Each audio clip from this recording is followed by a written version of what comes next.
Hey und willkommen zurück zu einer weiteren Folge von Seduce. Ich habe vergessen in meiner einen Folge zu sagen, aber wir werden zuerst die Route von Erik spielen, weil er ist mir am interessantesten. Also wünsche mir Glück, dass ich die richtigen Entscheidungen treffe und auch seine Route komplett richtig hinkriege, okay? Gut. Also, weiter geht's. Wir sind in der Schule und gehen gerade in die Cafeteria, um was zu essen. We entered the cafeteria, a bustling room filled with the aromas of different kinds of food. As we got in line, we ordered our meals and chatted freely. Cajun fries and the spicy chicken burger for me. That's my definition of a good meal. I'll take a tuna sandwich and some juice. You're probably going to need water or something to curb all that spicy flavor, Suzu. I can't be tamed by the likes of that. If it's spicy, then it's gotta be all or nothing. You're crazy! Hell yeah, I'm crazy. Oh, she's sweet. I think I'm getting a migraine. Oh, I think I go with just mac and cheese and soda. What Naomi's having too. Cajun fries und spicy chicken burger too. Ich bin jetzt nicht so ein Fan. Ich nehme einfach Mac and Cheese und eine Soda. That sounds good. Once we get our food, we settle down at one of the empty tables, putting our backpacks aside to finally dig into the food. Susan leaned back in her chair, tightening it back so that she could rest her feet on the table by her food. All right then. Is there anything we want to talk about? Bored already? I know. Let's talk about... Say boys and I will never speak to you ever again. Oh. Aw, why not? What's so interesting about talking about guys? It's not like any of us are gonna get boyfriends anytime soon. Nun, da wäre ich mir nicht so sicher. We don't know that. What if one of us does get a boyfriend? Like that's going to happen, Naomi. Look at us. I'm a tiny Italian. You're a ditzy blonde. Hey! Aww. No offense. And Anderson here. Well, I guess she could land a boyfriend or girlfriend if she wants. Girlfriend? Or girlfriend? She can be a lesbian if she wants. Oh. True. That's okay, Suzu. I'm not sure I want a boyfriend yet. Why not? It's our senior year. Might as well get a boyfriend. Maybe she's just not interested in a relationship, Suzu. Well, I really wasn't about wanting a relationship, but more of there was no one I was interested in having a relationship with. Don't get me wrong, I'm a very open person, but there were not many interesting guys in the school. Who knows? Time will tell. Naomi looked at me, wanting to continue the conversation. However, before she could speak, the speakers in the cafe started up and an announcement echoed through the cafeteria. Miss Anderson, please come to the main office immediately. Please bring your things with you. Oh, Oh my. what's happening? Looks like our plans have been cut short. The men in white coats have finally come to get you. Suzu, don't joke around. What if it's serious? Ja, kann ernst sein. Fine. If something happens, just call us. Werde ich machen. Something did happen, and it was certainly no laughing matter. Cold, it was really cold. The rain became heavy that afternoon, accompanied by rolling thunder. The skies had turned dark, so I couldn't see any of it under the black umbrella. I stared at the grass beneath my feet, unable to look up at the people weeping around me. All I could see was the damp grass underneath my feet. Only the monotone eulogy that floated through my ears reminded me that I was at a funeral. Oh nein! Nein! Wer ist gestorben? Wer ist gestorben? Nein! Wer ist gestorben? Nein! It was only when the speeches ended that I finally was able to raise my head. A small gathering of people, mostly made of relations that I didn't even know were huddled around a simple, small grave. For a while all I heard was the sound of raindrops on umbrellas. If it were not for the rain, everything would be in a heavy silence. I looked beside me, where my father was standing and holding up a large black umbrella for our small family of 3. His face was emotionless, a straight side next to my weeping mother. I wondered what was going through his mind. After all, etched into the smooth grey tombstone before us was his father's name. Ist das der Großvater, über den sie letzte Folge geredet hat, der eine Spielzeugcompany hat? My grandfather, the one who raised me like his own daughter, had passed away that day. Oh nein! Slowly people began to leave until it was just my father, mother and myself at the grave. A man dressed in a clean black suit under the uniform black umbrella out of the funeral attendants walked toward us, introducing himself as grandfather's lair. He pulled out a few documents from his suitcase and began to read aloud. And now, I shall read Harold Anderson's last will and testament. Only my parents and I were allowed to be present for my grandfather's will. It was under the strict request of his lair, and there was a reason why. And to my dearest granddaughter, I give my estate. All the furniture and decor that resides within the house shall also be given to my granddaughter. Moment, but ich krieg ein Haus? Wait, what? What? I couldn't believe my ears. I had earned the family estate? At 18? That was impossible, and yet it was written by my own grandfather's hand. He passed the family estate to her? Why am I not surprised? Dear. Well, did he say anything about what will become of the CEO and chairman position of the Anderson Toys Company? No. It is presumed that the vice chairman will succeed the position. Even to the bitter end, he wouldn't give in. Oh, what a stubborn old man. Shaking his head, my father turned to face my mother with a serious expression on his face. About the estate. Should we send her there to get used to the building? It'll be a good place for her to live after high school. Are you sure we should? Why not? This would be a good experience for her. Honey, what do you think? I really wasn't sure what to say. Why did my grandfather think that I was the pushy pig heir to the mansion? Was I even ready to live on my own? Well, that seems to be it. We'll be taking our leave now. I'm sure the little heiress needs some time to adjust. David! Even though she raised her voice, my dad wordlessly began walking back to the car, disinterested. Don't mind him, honey. I think that your grandfather's passing really affected him. Why don't we get back home for now? What? You can go on ahead to the car, Mom. I think I need some time alone with Grandpa. Oh, of course. Take all the time you need. She gave me a quick hug and hurried after my dad. I looked around the funeral grounds, which was completely empty save for the sun-looking grave that laid in front of me. I'm sure that if Grandfather were in charge of arranging all of this, it would have been much different.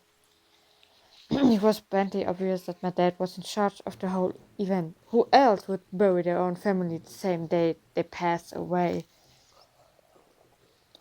Everyone knew my grandfather's love for toys, and yet the grave was a mere stone slab on the ground, void of my warmth. My dad didn't even bother putting flowers. His disdain for my grandfather was almost pitiful. Sorry, Grandpa. I tried to force out some words, but the only thing that came out was a choked sob. You told me to stay strong, but right now I'm the farthest from it. I just want to go back to before. Grandpa! Oh, it's so good to see you again, sweetie. Oh! I was swept into a giant bear hug, and we both laughed as he swung me around like an airplane. It was one of my favorite things about seeing my grandfather, the way he greeted me. Unlike my grandfather was loving and playful, even as I grew older. Sorry that Daddy couldn't be here today. He said that he wasn't feeling too good again. It was always like that. Dad missed every visit to Grandpa's house, saying that he was busy with work or wasn't feeling well. Is that so? Well, that's okay. Daddy can come around next time. And you're here, right? Alter, das Haus ist wirklich groß, wenn man die... Yeah. So what are we doing today, Grandpa? Mommy says that there is a new desert cafe opening, so maybe we could go. Oh, I would love to. But I've been so busy with the company these days. We're actually working on a little something. Would you like to see? Yes. Ooh, is that a toy? It is. I was designing a new line of them. But I feel like something's missing. You don't think you could help me out, could you? Of course. He placed the toy in my hand with a smile and I inspected it carefully. It was beautifully crafted and obviously a lot of work was put into it. There was one thing though. So, what do you think? I think the heart on its chest should light up when we hug it. It'd be like it's alive and it can be like a little night light before you sleep. He stroked his chin, considering my input while nodding his head. After a few moments of silent deliberation, he turned to me with a chuckle. That's a great idea. I'll get to changing it right away. You're always like my little lucky charm, dear. You always know what to add to make the perfect toy. Oh. Well, I hope I can be like you one day, Grandpa. You want to make toys as well? Well, making people happy is the best feeling in the world. I don't know if I want to make toys when I grow up, though. Don't worry too much about it. You have plenty of time to decide. Besides, you should do what makes you happy as well. That makes sense. Daddy doesn't think of it in the same way, though. Your father. I'm sure he just wants the best for you. I'm not so sure about that. Sweetie, look at me. He bent down to look at me eye level with a serious look on his face. As much as your father may say something that doesn't make sense now, you must remember that he's always thinking about you. He loves you. There's no doubt about that. And you need to love him just as equally. I don't hate Daddy. I really do love him. I don't know why he's like this, though. Your father and I have had some difficulties with each other in the past. But it's nothing that you should be concerned about. I had heard tidbits of his from my mother and various other people. The only people who had stayed quiet were my father and grandfather. Both of them refrained from saying a word on the subject matter, but it was clear that whatever happened set up a wall between them. It's hard though, trying to pretend as if nothing were wrong. However, no matter what, you have to stay strong.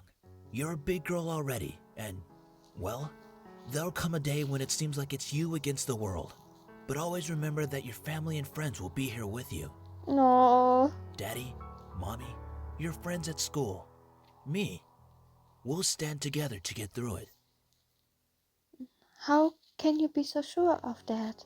Because we'll be right here and here. He pointed his finger to my head first and then pointed at my chest. So stay strong. Promise?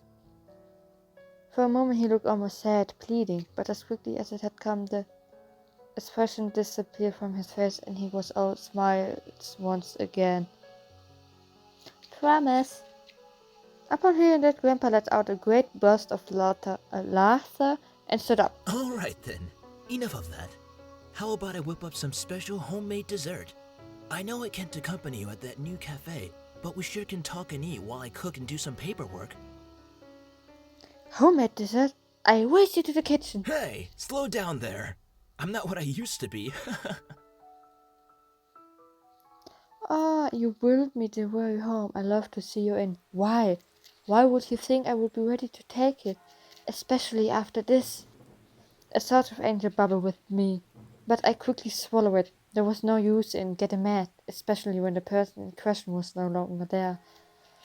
I'm sorry, it's hard to stay calm when you left me with so many questions, especially about what happened between you and Dad. What am I doing?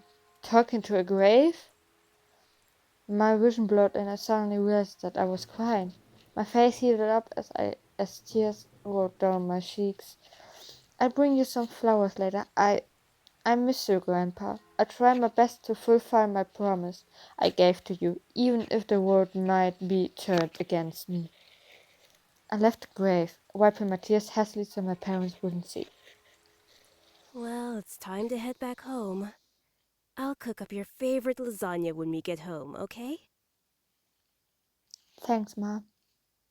However, my dad didn't speak the entire drive home. I wanted to talk to him, but after this moment at the funeral, I wasn't sure if this was a good idea. It's about time we took off those dreary black clothes. Gathering my courage, I decided then that it was time to talk. Dad, could I ask you something? Go ahead. Why do you want me to move into the estate so soon? I thought I made that rather clear. The college near your grandfather's house is well known for its business program. You are planning to major in business, yes? Right after you graduate from high school, you'll just live there and can easily commute to and from school. It's a perfect fit for you. But it's so sudden. You just decided so quickly right after the funeral. Don't be so sensitive. If you're like that in the real world, you'll be crushed. Vater is ein Arschloch. I'm just saying that maybe we could talk a bit more about my future. In reply, my father rubbed his temples and sighed quietly. After you graduate from college, you'll work at Anderson Family Toys. I have connections since I am part of the board of directors, so you will be guaranteed a spot. That is what we talked about before, yes? But what if... Stop mumbling! But what if I don't want to work there? Don't be silly. It's the family company, our company. I'm not just going to hand it over to some incompetent vice chairman. He came closer to me and his face softened. Look, this is all for the best, okay? You may not know it right now, but you will appreciate it later. For some reason, when I heard him say that, something snapped in me. I wasn't exactly sure what it was, but it made me feel so angry. Do you even care that grandfather passed away? Of course I do. Well, everything seems fine and dandy to you. Things couldn't be better. Excuse me? I don't like your tone, young lady. It's like nothing ever happened at all. Like you just ignore the fact that he's no longer here. Do not raise your voice at me. What did he ever do to you to deserve this? My father, his face hard, crossed his arms and erupted in angry laughter. Ha! You sure place him upon a pedestal, like he's some kind of venerated god or something. It makes me sick. Is that it? Are you happy seeing grandfather dead? While everyone was grieving, were you holding yourself back from laughing in everyone's face? Did you feel just a bit happier seeing him lie in the graveyard? Do not slap your child. A flash of rage crossed his face and he whipped the back of his hand across my cheek. You don't know anything! Running your mouth like somehow you know everything that went on, when you're just a little girl that doesn't know how to keep her mouth shut! You did not know my father! You did not know what he was capable of! Is everything all right? What happened? Nothing. I'm not hungry. I think I should go to my room. Honey, wait!